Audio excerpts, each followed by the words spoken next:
പടിയടച്ച് പിണ്ടം വെച്ചാലും തിരിച്ചു വന്നിരിക്കുന്ന ഒരാളെ ഞാൻ നിങ്ങൾക്ക് കാണിച്ചു തരാം. ഞാൻ വെറുതെ പറഞ്ഞ കേട്ടോ. ഒരു ദിവസം ലീവ് കിട്ടിയപ്പോൾ ആ ഡേ ഞങ്ങളുടെ കൂടെ സ്പെൻഡ് ചെയ്യാൻ വേണ്ടിയിട്ടാണ് ആൾ വന്നത്. അവൾക്ക് സൺഡേ അല്ല, വീക്കിലെ ഏതെങ്കിലും ഒരു ദിവസമാണ് ലീവ് കിട്ടുക. പിന്നെ ആൾക്ക് ഫസ്റ്റ് സാലറിയും കിട്ടി. അപ്പോൾ അതിന് ചിലവ് ചെയ്യാണ്ടിരിക്കാൻ പറ്റില്ലല്ലോ. കാര്യമായിട്ടുള്ള ചിലവായതുകൊണ്ട് ഡിന്നർ ഫുൾ അവളെ അങ്ങ് ഏൽപ്പിച്ചു. പിന്നെ ഒരു പ്രശ്നം, അവളെ കുറച്ച് തള്ളു കേൾക്കണമെന്ന് മാത്രം. പക്ഷേ ആ സമയത്ത് എൻജോയ് ചെയ്യാൻ വേണ്ടിയിട്ട് അവർ കുറച്ച് കുക്കുംബറും ക്യാരറ്റും ജ്യൂസൊക്കെ തന്നിട്ടുണ്ടായിരുന്നു.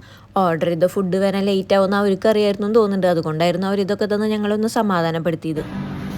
ഫുഡ് വന്നു. വിശന്നിട്ട് വയറ് കത്തിയിരിക്കുമ്പോൾ ഫുഡ് കാണുമ്പോൾ ഒരു സന്തോഷമുണ്ട്. പ്രത്യേകിച്ച് വേറൊരാളുടെ ചിലവും കൂടി ആകുമ്പോൾ പറയണ്ട. ഞാൻ ഇറച്ചി ചോറായിരുന്നു ഓർഡർ ചെയ്തിട്ടുണ്ടായിരുന്നു. നല്ല മണവും ഉണ്ടായിരുന്നു, ടേസ്റ്റും ഉണ്ടായിരുന്നു. ഒരു ഭാഗ്യപരീക്ഷണം പോലെയായിരുന്നു ഞാനത് ഓർഡർ ചെയ്തത്. പക്ഷേ സംഭവം അടിപൊളിയായിട്ടുണ്ടായിരുന്നു. ഇവളെൻ്റെ എടുത്ത് കഴിക്കുന്നത് എനിക്ക് അത്ര ഇഷ്ടപ്പെടുന്നില്ല. പിന്നെ ഇവളാണല്ലോ ബില്ല് കൊടുക്കണമെന്ന് വിചാരിച്ച് ഞാനതങ്ങ് ക്ഷമിച്ചു.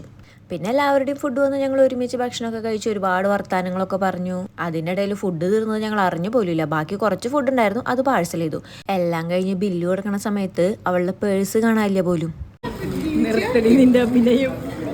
അവിടുത്തെ പാത്രം കഴിക്കണ സ്ഥലമൊക്കെ ഞാൻ നോക്കി വെച്ചു. പക്ഷെ ഭാഗ്യത്തിന് അവളുടെ പേഴ്സ് കിട്ടി. പ്രതീക്ഷിച്ചാലും കൂടുതൽ ബില്ലായോ എന്നൊരു സംശയം. എന്നാലും കുഴപ്പമില്ല, വയറും മനസ്സും നിറഞ്ഞു. അപ്പോൾ ഓക്കെ, ബൈ.